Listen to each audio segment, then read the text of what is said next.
Do you ever wonder why it's so difficult sometimes to lose the weight, to accept new love, to have peace in your family, to stay focused on your goal? Do you ever wonder why? It's because you are a creature of habit and you experience what I call identity theft. Sometimes the enemy to your success steals your real, true identity because you have old tapes in your head. Some of us have a poor me tape in our head, and that's why it's difficult for some people to believe that they can be a millionaire, to be happy, to be healthy, or in a loving relationship. Some people find it difficult to believe they could have a better career or be clean and sober, or even experience the grace, favor, and blessings of God. Their thoughts of unworthiness are in an identity file, and these beliefs and feelings play constantly in someone's head like an audio tape stuck on play.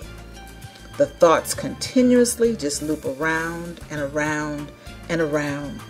This is why I cannot emphasize enough why the repetition of the CD, my book, or any other materials that you have for personal development are so key.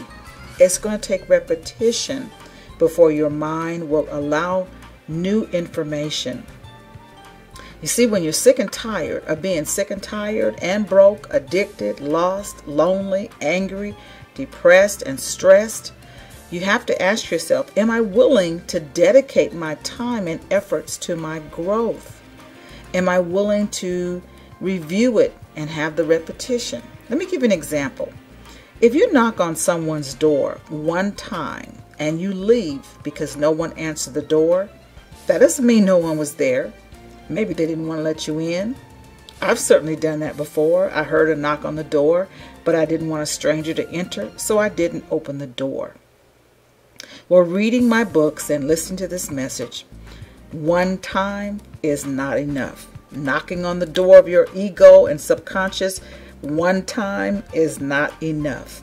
Your ego, your subconscious mind needs constant knocking on the door before it opens to receive new, strange thoughts. Your ego protects your false identity.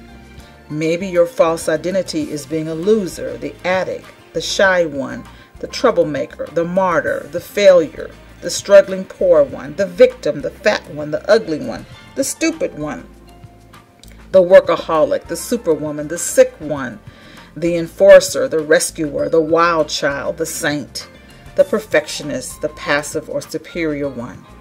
Well, your mind doesn't like to open up the door to new thoughts. Your mind is fearful and protective, even though you're trying to make some positive changes in your life. This is phenomenal. If you could just wrap your brain around this concept that I want to teach you, you would begin to see some progress, and you would be dedicated to the repetition of reading the material, listening to the CD, and constantly putting yourself in a mindset of learning. Because your mind is fearful and protective. That's what it does. It protects the old tapes. It protects the false identity. It resists change and new information. Because your society, your school, your family, your past bad experiences, and even good experiences have programmed you with negative thoughts, which in turn leads to negative emotions. And there is a payoff for your subconscious to hold on to the familiar. Believe it or not, your mind feels that there's some great benefit to staying where you are right now, even if you consciously desire to move forward. A benefit to keeping weight on for a woman could be that she's been violated sexually in the past, so her weight protects her from dealing with flirtations and dating. So even though she may have positive intentions to lose the weight, her subconscious mind resists the change. And so she finds herself slipping back into poor eating habits or just feeling ugly and feeling like a loser. Someone who is angry at someone could feel like, well, there's great benefit in staying angry because I'm protecting myself.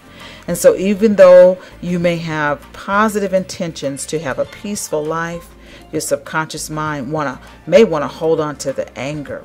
There are people that get a lot of attention because of their struggles. There are people who get a lot of attention because of their pity party. There are a lot of people who get attention because of their circumstances. And so they may say one thing with their mouth, but do something totally opposite and sabotage their goals and their intentions because the subconscious mind wants to hold on to that false identity. Your subconscious mind keeps you locked in a familiar role, being the victim, poor, a loser, an addict, fat, a procrastinator, unhappy.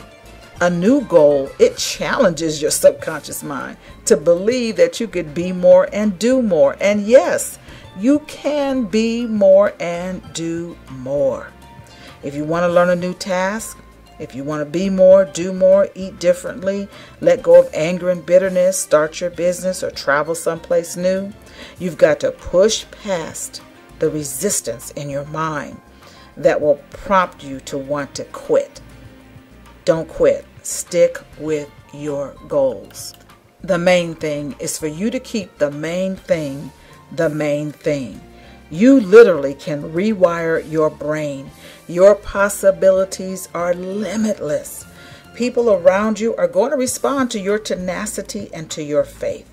Life opens up doors to the one who is unstoppable, focused, and determined.